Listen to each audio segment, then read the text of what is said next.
Just how fast was Usain Bolt's gold medal sprint? Let's put him on a slightly bigger stage and see him race against every Olympic medalist since 1896. This imaginary race, assembled using runners' average speeds, reveals just how much faster sprinters have become. A few lanes over, we see another Usain Bolt, who dominated the field in Beijing in 2008. Almost 10 feet back, Carl Lewis, gold medalist in Seoul in 1988. He won in 1984 too, one of just a handful of sprinters on this track twice. As we go further back in time, we pass more of the fastest sprinters in history. Jim Hines, the first man to break 10 seconds in the Olympics. Jesse Owens, who won 4 golds in Berlin in 1936. Archie Hahn, the Milwaukee Meteor, who won 3 events in 1904.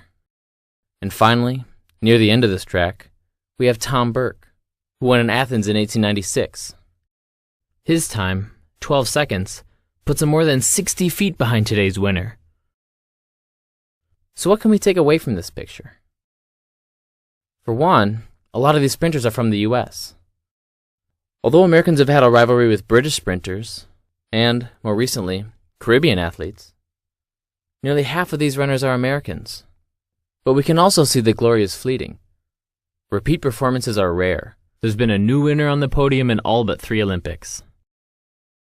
But to get a little bit more perspective, let's see how some of America's best young sprinters would fit into this group.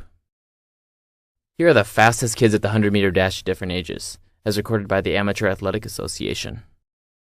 Obviously, they're way behind today's athletes. But they're not as far behind as you might expect. America's fastest 8-year-old did the 100-meter dash in 13.5 seconds, which would have put him less than a second off 3rd place in 1896. Not bad for grade school. And the record for 15 to 16-year-olds is a 10.27. Good enough for a bronze as recently as 1980.